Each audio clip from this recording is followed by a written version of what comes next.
चलिए अब आपको दिल्ली के छतरपुर ले चलते हैं, जहां पर विप्र फाउंडेशन के तहत महिला दिवस कार्यक्रम का आयोजन किया गया है। सदस्य जैसे हैं वो मुझे बताते रहते हैं क्या क्या काम में आप लोग लगे हुए हैं।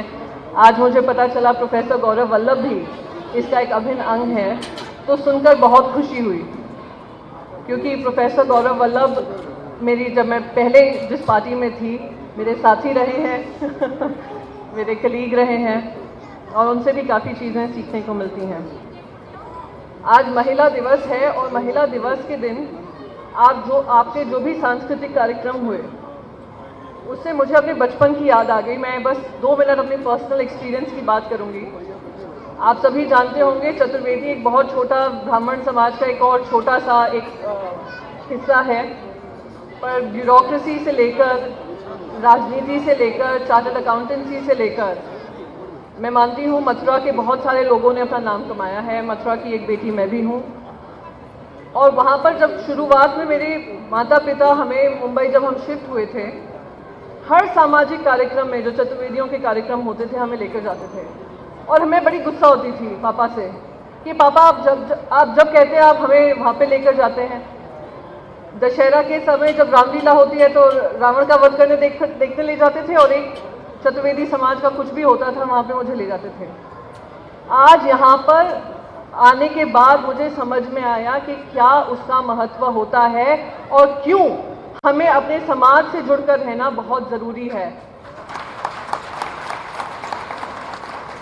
और मैं तो अपने माता पिता की आभारी हूँ कि उन्होंने मेरी जो संस्कृति है, जो हमारे संस्कार हैं, इसी सामाजिक माध्यम के रूपरेखा के अंतर्गत हमें भी डाले, और जहाँ भी आज हम हैं मैं मानती हूँ हम अपने समाज को कहीं ना कहीं एक माहौल, गर्व का माहौल प्रदान करते हैं, ये मेरी उम्मीद है। मैं यहाँ पर ज़्यादा समय नहीं लूँगी क्योंकि मुझे भी जाना है और आप लोग सबके मुंह पे अब थोड़ा बोरियत भी लग रही है पर मैं बस ये कहना चाहूँगी, आज मैं सवेरे से टीवी डिबेट्स पे थी, मैंने एक चीज़ ज़रूर कही कि अगर महिलाओं को सशक्तिकरण की हम बात करते हैं, हम महिलाओं की स्वावलंबन की बात करते हैं, शिक्षा की बात करते हैं, स्वास्थ्य की बात करते हैं, उन सभी में विप्रो फाउंडेशन का बहुत बड़ा योगदान रहा है अपने समाज की तरफ। और समाज, हर महिला को अगर आगे बढ़ना है तो उसके साथ 3 स होते हैं। एक होता है उसका समाज, एक होता है उसका संगठन या उसका सामाजिक संस्था, और तीसरा होता है सरकार की रूपरेखा की महिलाओं को कितना आगे बढ़ा सकती हैं।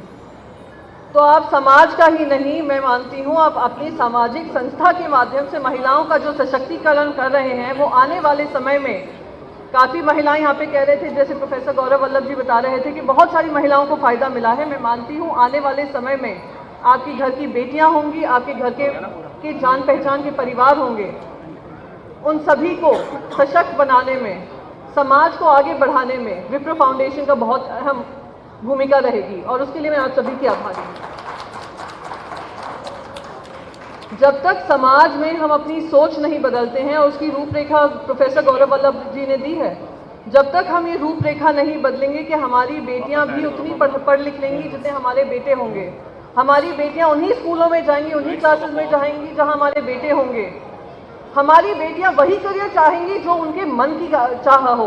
और उसमें एक चौथी चीज़ ऐड करना चाहूँगी प्रोफेसर गौरव वल्लभ जी, बहुत सारे परिवार होते हैं जो अपनी बेटियों को राजनीति से जोड़ना नहीं चाहते हैं, क्योंकि एक मन में एक आशंका है कि हमारी बेटियों का सम्मान मिलेगा कि नहीं, हमारी बेटियों को किसी तरीके से उनको करियर में आगे बढ़ाने दिया जाएगा कि नहीं। मैं कहूँगी अपनी बेटियों पे पूरा विश्वास रखिए, एक कदम वो राजनीति में बढ़ाएंगी, वो देश की रूपरेखा बदलेंगी, तो आप राजनीति में भी उनको सक्षम बनाएं, ये मेरी आप सभी से गुजारिश है। ये चौथा जो पॉइंट है प्रोफेसर गौरव वल्लभ जी मैं अपनी तरफ से दे रही हूँ। करियर भी जो होते हैं और करियर पॉलिसीज भी जो होती हैं, सरकारें बदलती हैं, और जब हमारी महिलाएं सरकारों में आएंगी वो देश का रूपरेखा बदलेंगी और भारतवर्ष को विदेशों में उनका नाम आगे बढ़ाएंगी, ये मेरी पूरी मान्यता है।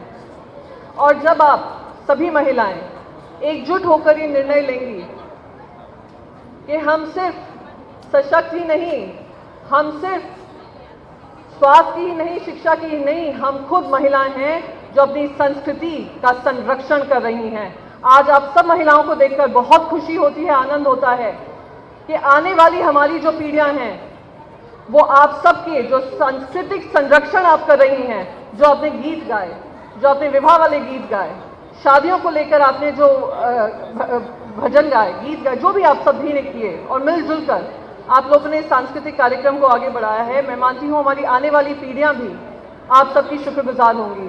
तो महिलाओं का मैं मानती हूँ कि सिर्फ सशक्तिकरण आर्थिक तरीके से नहीं होना चाहिए, सांस्कृतिक सशक्तिकरण भी उनको अप्रिशिएट करना चाहिए। बहुत सारी महिलाएं होंगी जो घरों में रहती हैं और बहुत बार मैं भी अपनी मम्मी से कहा करती थी, मम्मी आप घर में करती ही क्या हो? आप बार बार मुझसे कहती हो आप यहाँ गई वहाँ गई, पर जब आप खुद घर में क्या कर रही हो? और जब आज मैं यहाँ पर इस मंच पे खड़ी हूँ, मुझे याद आता है मेरी मम्मी ने मेरे लिए क्या क्या काम किए होंगे कि घर पे बैठकर आज एक सशक्त बेटी को इस मंच पे आने की उन्होंने सुविधा दी है। आप सारी महिलाएं अपने आप को किसी तरीके से कमजोर ना समझिएगा। घर पे हो, घर के कामकाज में व्यस्त हो, बाहर जाकर अपने परिवार का समर्थन कर रही हूँ आर्थिक तरीके से। आप सब मजबूत हैं। आज आप मजबूत हैं इसलिए आपके परिवार मजबूत हैं। और जब भी कहा जाता है कि शिक्षा, जब बेटे को शिक्षा देते हैं सिर्फ बेटा शिक्षित होता है, जब एक महिला को शिक्षित करते हैं आप पूरे परिवार को शिक्षा देते हैं। और यही सोच के साथ मैं आप सारी महिलाओं से गुजारिश ज़्यादा करूंगी, पुरुषों से कम करूंगी, क्योंकि पुरुषों से उम्मीद थोड़ी सी कम है, महिलाओं से बहुत ज़्यादा है, कि अगर समाज की रूपरेखा बदलनी है तो आगे आपको पैर बढ़ाने होंगे। अगर समाज को इस विचार से अलग करना है कि महिला सक्षम नहीं है, महिलाएं घरों से बाहर नहीं निकल सकती हैं, तो वो विचार आपको बदलने होंगे।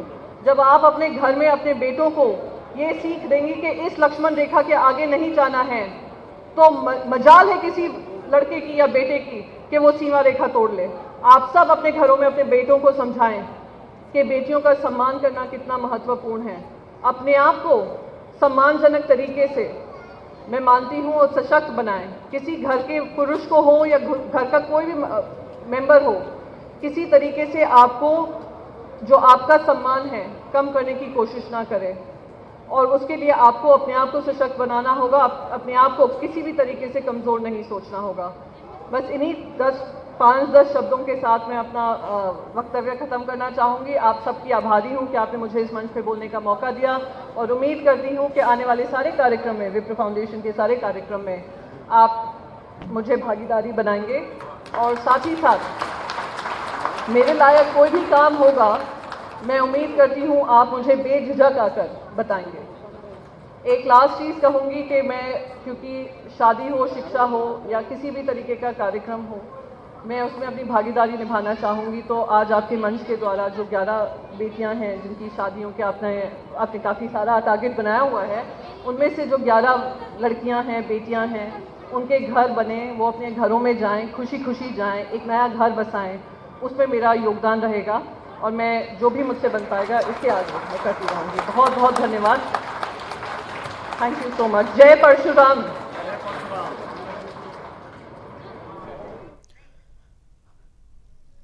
तो महिला दिवस के उपलक्ष्य में विप्र फाउंडेशन की तरफ से अभ्युदय दिवस मनाया जा रहा था, जिसमें प्रियंका चतुर्वेदी को आप सुन रहे थे।